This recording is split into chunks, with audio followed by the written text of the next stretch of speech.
Hey guys, welcome back to Classic Adventures. So here we are back at bear camp. Roy took Monday off, so we came up here for the weekend. That is Roy's new kitty, Salem.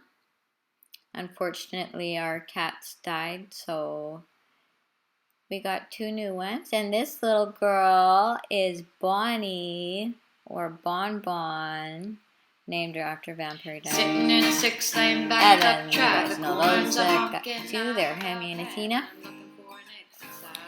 Waiting for their long line so they can have a little bit more room to run around. But it's a beautiful day here. It's kind of sprinkling rain, so camera's in a waterproof case.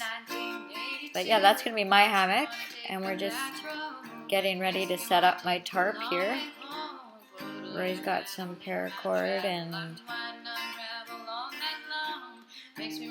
I think what we're talking about here is that we're going to set up the dogs and where we're going to set up his tarp, which is directly behind where he's standing right now.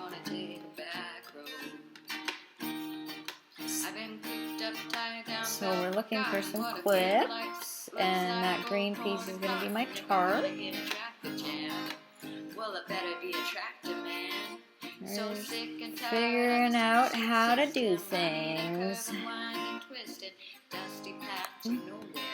This part here, I've already tied my knot. I'm just trying to get rid of the long tail that I have. I try to cut longer than need be so that next time we set up, if there's a tree farther away, I have enough string. I'm not wasting, or not string, paracord. So that's my hammock underneath, the blue. The lime green, obviously, is the tarp. And what I'm using here is called paracord. Really good stuff. If you guys don't have it, get some. We bought it in bulk. We've got like so much of it, it's kind of ridiculous, but we're survivalists, I guess you could say, so paracord is a must for us. Normally after you would cut it, you would burn the ends, cinch the ends. We didn't do that just because it was really, really windy, and my husband told me not to. So that's what I did. So I just took, did a knot in the end to stop it from fraying for just this trip. And then I would put it through the corner of my tarp, and I'm basically just tying it down so it doesn't go anywhere. I give myself a good long tail just so that I have extra for next time if I'm farther away. So first time I do a square knot, so whatever side, it's just under or over goes under, and then that same string that you did over and under, you do again over and under, and that's called a square knot. Now I'm doing a 4, flip a little circle, take your string under, through the little 4 loop, and pull it tight. I realized I did that fast. And then with your loop, you take your tail and pull it through. That's the knot I used to do to tie my horses, except for that ending part where I would put it through the loop. That makes it not a quick release knot. If you were to leave it without that end step of putting it through the loop, you would get basically a quick release knot. You pull it and it's out. So alright, so I realize that my camera angle views aren't perfect. But basically here is we had those little pegs that you can buy. You can also use sticks if you don't have the pegs. Just get a stick pounded in the ground, tighten the stick.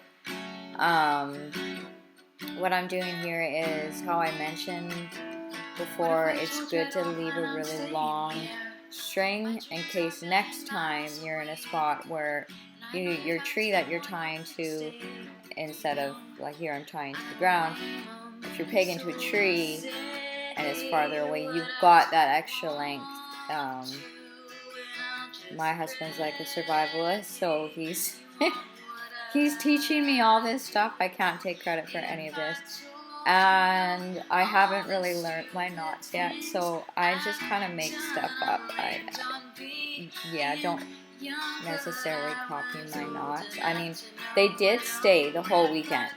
I will give them credit for that. They did hold, which is great, but Roy's knots are much nicer. They can slide, they can do all sorts of cool things. He's got really neat book about knots, which maybe I'll dig out and do a separate video on if you guys are interested, just about different knots that you can use.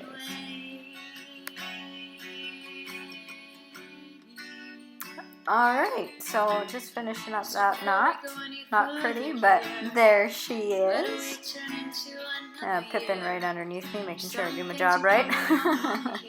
Alright, so let's go check over here. I've got the dogs done up on their long lead now, so they're like at the entrance of our camp, so we've got our guard dog set up, and let's go see what hubby's doing.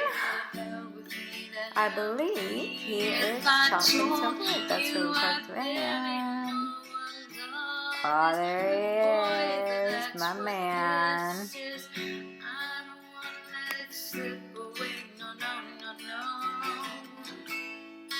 Could you love me anyway? Please, could you love me anyway? Alright, so now I got a fire going. Could you love me anyway? It's so mesmerizing.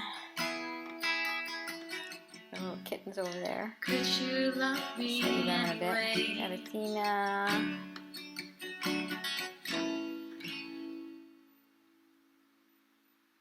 And him. I've had a largemouth bass, a bus, a mountain lion, a couple beautiful boys. So let's go meet these guys. We have got Salem and Bonnie. Bonnie's the girl I'm petting right now. Salem's a black one. Yeah, what a cookie.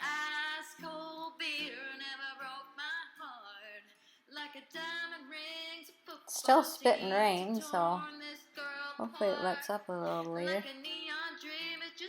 This is my bed. So we got the fleece liner, the winter sleeping bag. Oh, summer sleeping bag. Liner, summer sleeping bag, winter sleeping bag, and then the Gore-Tex bivvy.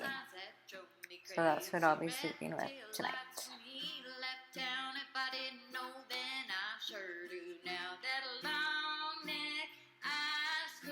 And of course Pippin and my kitty.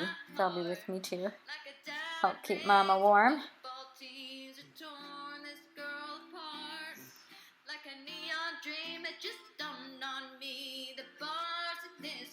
That's Roy's over there.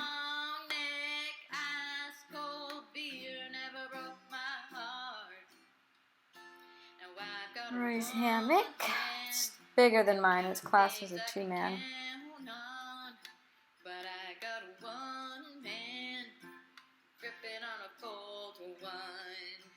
Just kind of a brief look at that one. It's a much nicer setup. $300 compared to $30, so get what you pay for, right? But yeah, his is a very nice hammock. I do have that kind of netting above my summer sleeping bag. If I wanted to, I could close the mosquitoes out. So that's nice as an option and still breathe.